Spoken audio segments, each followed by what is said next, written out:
Welcome to Voices in Mystery. I'm your host, Nancy Carlson.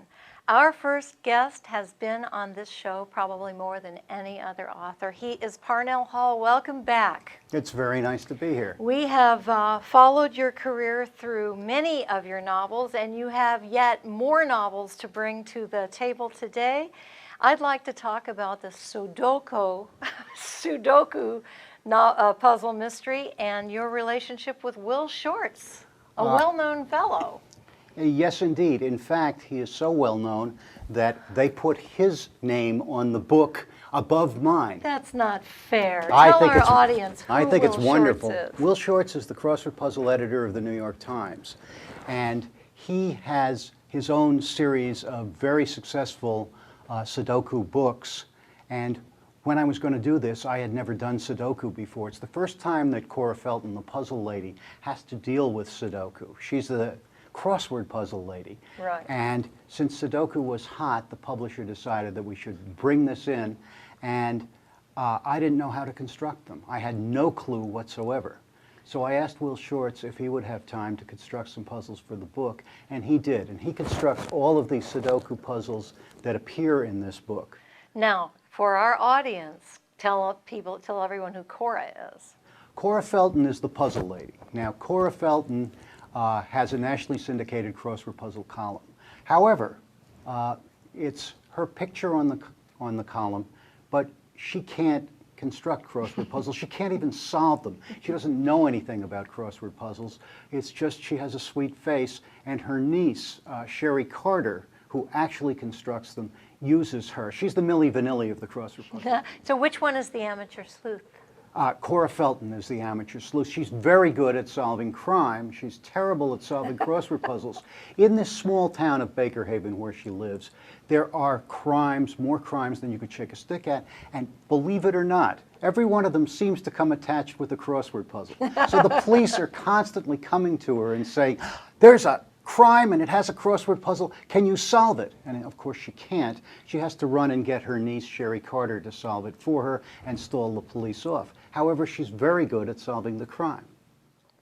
And the fact that you have Will Shortz involved at all is just amazing, because Will Shortz is such a well-known crossword puzzle designer, would you say? What do you call people who write crossword Well, he's an puzzles? editor and he's a constructor. Constructor is the word. I also have Manny Nosowski, who is a contributor to the New York Times, constructing crossword puzzles for my books, and he does some that are in this book also. So people who buy the book also get to do the crossword puzzles? The people, they get a chance to do it. They don't have to. If you can't do crossword puzzles or Sudoku, the characters solve them for you a few pages later, but you have an opportunity to solve them if that's fun for you. Now, what on earth got you started with the crossword puzzle series? It was a gimmick. It was, let's see, there's so many things out there. You know, there's the books with recipes, there's books with cats. What could we do that no one else is doing?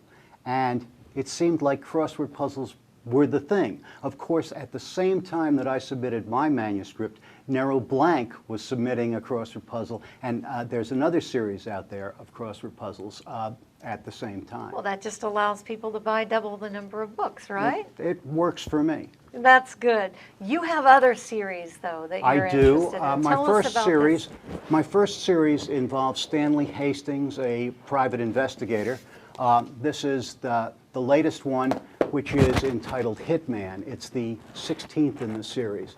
In this, Stanley Hastings is approached by a hitman who wants to hire him. And Stanley has a moral dilemma. The hitman is offering him cash. But should he be working for a hitman? Oddly enough, Stanley manages to find a moral answer why it is desirable for him to work for the hitman, and he does. Is Stanley kind of a down in his luck PI? I was a private investigator for 2 years because I was a down on my luck actor. And since I couldn't get any work acting, I was a private eye the way that other actors wait tables and drive cabs. Stanley is very close to me in that manner. He would like to be an actor. He would like to be a writer. He would like to do anything other than be a private investigator, but he does it while he tries to get his life together. He's been doing it while he tries to get his life together for the last 15 years. How many Stanley Hastings are there then? This is the 16th one. Wow. And do they all have one-word titles? They all do, and that's... What are some of them? Detective, murder, favor, strangler, client, shot, juror. Yeah, you know, Yeah. you throw out a word, I'll write a book around it. And then do you have a third series as well? I actually do, but it's written under the pseudonym of J.P. Haley. Okay. And that series is about Steve Winslow, who is a lawyer in New York City. That series is modeled on the Perry Mason books. Mm-hmm. In fact, I tried to write one of them as a Perry Mason when Earl Stanley Gardner died, and the widow would not give me the rights. Oh. So, well, of course not, because I was a creepy kid, and you know, who thought I could do that? But once I got published, I finished that book that I'd been working on and turned it into a series of courtroom dramas featuring Steve Winslow. Now, when you talk about your 2 years as an actor and PI, is that New York or Los Angeles? That was in New York City. Yeah, Okay. I worked as a PI in New York City. And do you still live in New York City? I still live in New York City. All right, and have you set many of your books there? Almost all of the Stanley Hastings are set there. Occasionally there's a departure novel. For instance, Stanley does summer stock theater, because he does anything that I have done. I've been an actor. He does summer stock theater in Connecticut. He goes in Cozy, he goes to a bed and breakfast in New Hampshire. You know, but otherwise they're mainly set in New York City. Are you doing any acting now? No, I'm not, aside from performing at the various conventions that I go to. I write and sing songs. If you go to my website, you can hear some of the songs that I performed. Did you at bring your convention. keyboard or your guitar or anything? I did to not this? bring my guitar. No, Oh, I'm I'm sorry. disappointed. I should have tipped you off, right, to bring your musical instrument. Next time. Okay, next time we'll Next do time that. we'll end with a song. That's great. Well, these books are both out and on the shelf? These books are both out on the shelf. Sudoku Puzzle Murders is out now. The next one in the series, which is Dead Man's Puzzle, will be out next April. Hitman is out in hardcover now and will be out in trade paperback in February. But Dead Man's Puzzle is back to crossword puzzle, right? Or is it Dead Man's Sudoku? Puzzle is back to crossword puzzles mainly, but also has Sudoku in it. And then the one after Dead Man's Puzzle will be the Puzzle Lady versus the Sudoku Lady, the Oh, battle no. of the century. Oh, that sounds very scary.